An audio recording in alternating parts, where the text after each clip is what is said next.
Hello everyone, my name is Neeraj and now onwards I will be your accounting buddy. You can call me NB.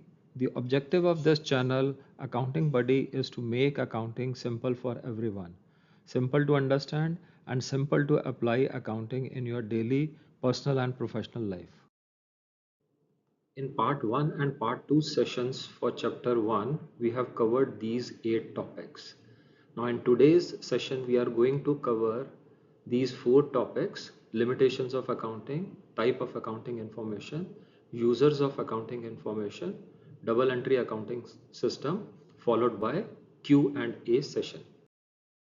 Let us now learn limitations of accounting. First, historical nature. One of the limitations of accounting is that it does not consider current market value while preparing the financial statements. Second, subjectivity. Some estimates are made to ascertain the profit or loss of the business.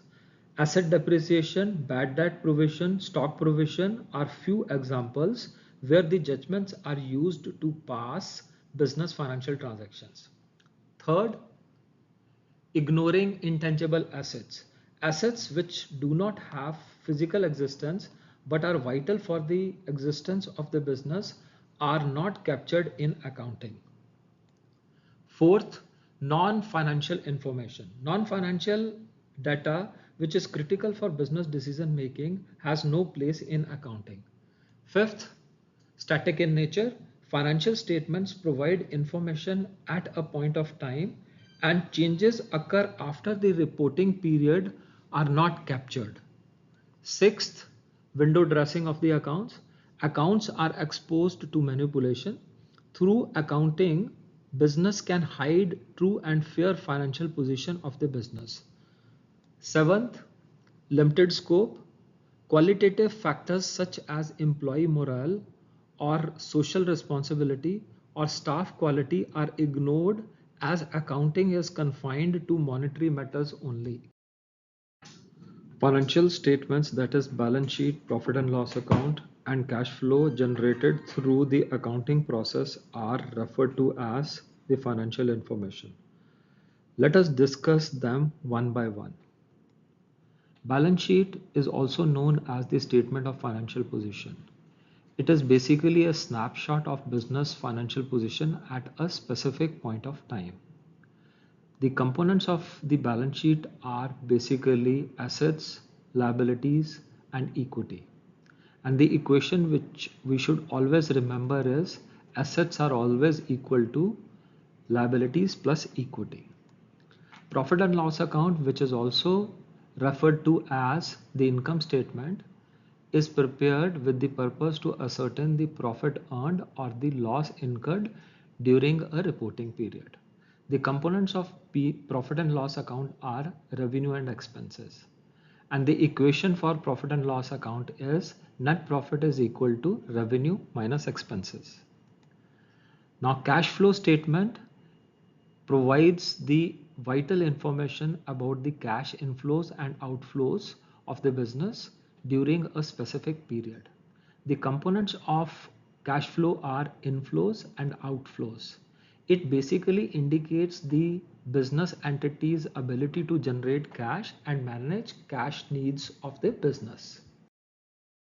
In our previous slides, we learned about users or stakeholders of accounting information.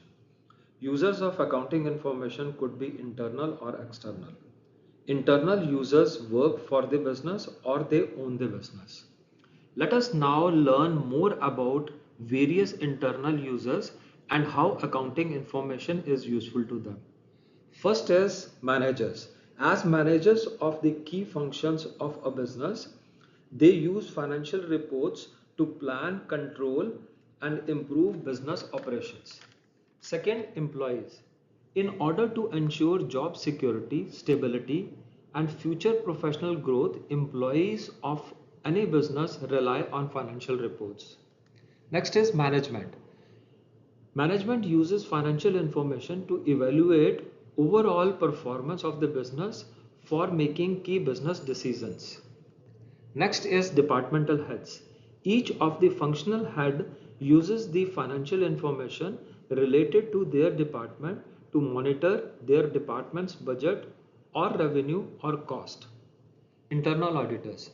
Internal auditors rely on accounting information to evaluate effectiveness of internal controls.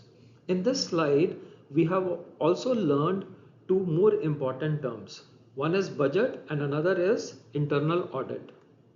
Brief of both the terms is displayed on your screens, which are self-explanatory. Let us now learn about various external users of accounting information. Investors use accounting information to assess the profitability and viability of the business. They rely on financial statements to make decisions about buying, holding, or selling their investments in the company. While the lenders use financial information to evaluate the credit worthiness of the business, they review the financial statements to determine the likelihood that the company will be able to repay loans and meet its financial obligation. Suppliers use accounting data to assess the financial stability of the business. They want to ensure that the company can pay for the goods and the services provided and maintain a healthy supply chain relationship. Customers may review financial information to gauge the company's ability to continue operations and provide goods or services. This is especially relevant for long-term contracts or significant business relationships. Government and regulatory agencies use accounting information to ensure that the company complies with the laws, regulations, and the tax requirements. They may analyze the financial data for taxation, regulatory compliance, and economic analysis purposes. Analytics and financial advisors use detailed financial data to provide investment recommendations, financial planning, and strategic advice to their clients. They interpret accounting information to understand the company's financial health and future prospects. Public and media uses financial information to understand the company's impact on economy, community, and environment. Media reports on financial performance can influence public perception and market trends. Now let us understand the concept of double entry system. All the businesses follow double entry system of accounting. As the name indicates, each accounting transaction will always be entered into two accounts, one debit and one credit with the same monetary value. In order to ensure arithmetical accuracy and accounting controls, double entry system of accounting always ensures that the left hand side and the right hand side of the accounting equation is always equal. That is, assets are equal to liabilities plus equity. At this stage, just remember this equation. Let us further understand the meaning of the words assets, liabilities, and equity. First, assets. Assets are resources owned by the business that are expected to provide future benefits to the business. Now the liabilities. Let us understand the term liability with an example. For instance, business has borrowed money from bank for business purpose. The amount of monetary money borrowed will remain the liability of the business till it is fully paid. Therefore, liability is the money which the business owes to the outsider as a result of past transactions. Now, equity means the money belonging to the owner. It is the money put in by the owner in the business. It is also referred to as the net value of the assets of the business after deducting liabilities. As a basic principle under double entry system of accounting, for each financial transaction, one account is debited and another account is credited. At this stage, just remember the table shown on your screen. Any business transaction, when analyzed, both the accounts will fall under any of the below five categories of accounts: assets, expenses, liabilities, revenue, and equity. Once the category of the account is identified, next step is to figure out whether the category so identified is increasing or decreasing, basis which the respective account shall get debited or credited. Remember, we explained this in slide number 9. Let us understand this further with an example. Mr. X, who runs a restaurant, bought two motorcycles for home delivery for $5,000 each, and the transaction is settled by cash. Now, if you analyze the above transaction, motorcycles, which are the assets of the business, will increase, and the cash balance, which again is an asset of the business, will reduce, and the following entry will get passed. The fixed asset account will be debited and the cash in hand will be credited. The assets are increasing, that is why we are debiting it. The cash in hand, which is again an asset, is getting reduced, that is why we are crediting it. Let us take another example to strengthen our understanding of double entry system of accounting. Mr. X runs a restaurant and paid $150 as electricity bill for June 24 by cash. If you analyze the above transaction, electricity being the expense of the company will increase and the cash balance being the asset of the business will get reduced. As a result of which, the following entry will be passed. Electricity expenses are increasing, so it is debited. Cash in hand, which is an asset, is reducing, that is why it is credited.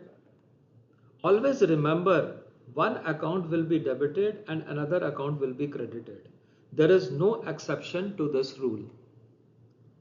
In double entry accounting system, arithmetical accuracy is always maintained as the same amount is debited and the same amount is credited in any business transaction.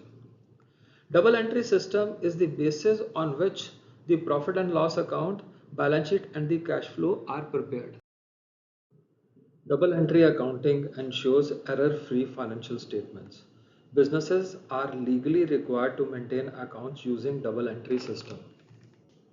Under double entry system, accounts are categorized into assets, liabilities, equity, revenue, and expenses for easy understanding of financial analysis. Detailed and systematic record of transactions helps in preventing mismanagement and fraud in accounting. It facilitates the calculation of profit earned or the loss incurred for the business. Double entry system ensures the systematic recording of financial transactions. Each transaction is fully documented with a date, description, amount, providing the complete financial record. The journal entries are then posted to the journal ledger where they are grouped by accounts. Now is the time to assess ourselves. Please keep your copy and pencil ready for self-evaluation. Each correct answer will get you 1 mark. First question is, what is accounting? Accounting is the systematic process of identifying, recording, measuring, classifying, summarizing, interpreting, and communicating financial information. Its primary objective is to provide useful information to various stakeholders for decision making. Question number 2. What are the main objectives of accounting? Recording transactions, financial reporting, decision making, compliance, and financial control are the main objectives of accounting. What are the types of accounting? There are three types of accounting: financial accounting, management accounting, and cost accounting. Fourth question, true or false? Accounting is solely concerned with recording financial transactions. And it is false. While recording transactions is a part of accounting, it also involves summarizing, interpreting, and communicating financial information for decision making purpose. Now, fifth question is on your screens, true or false. The primary objective of accounting is to maximize profits for a business. The statement is false. The primary objective of accounting is to provide useful financial information to stakeholders for decision making, not specifically to maximize profits. Sixth question, what is the primary difference between bookkeeping and accounting? Bookkeeping focuses on recording financial transactions, while accounting involves interpreting and summarizing financial data for decision making. Seventh question, What is the primary objective of bookkeeping? Recording daily transactions. Question number 8. Production loss due to machinery breakdown is not recorded in the books of accounts. Why? It is not recorded because it cannot be measured in money terms. Question number 9. What are the two main aspects of accounting? Bookkeeping and financial statements. Question number 10 is on your screen. True or false? Profit and loss account is prepared as on a date. This is a false statement. Profit and loss account is always prepared for a period, generally a period of 12 months, whereas balance sheet is prepared as on a date. Question number 11, true or false? Balance sheet is also known as position statement. This is a true statement. Balance sheet shows the position of assets, liabilities and equity of the business as on a date. Question number 12, again true or false? Financial statements are not comparable. This is a false statement. Financial statements for 2 or more years are definitely comparable. Question number 13, name any two functions of accounting.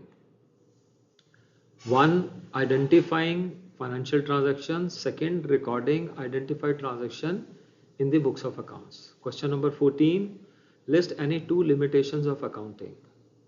One, non-financial information is not recorded. Second, historical values are recorded, current values are ignored. Question number 15, which system of accounting is used? We all know double entry system. With this lesson 3 video, we have completed chapter 1, Introduction to Financial Accounting. In our next video on 21st September, we will start chapter number 2, Basic Accounting Terms. If you like the content and our way of explaining the topics, please do like and subscribe to our channel Accounting Buddy.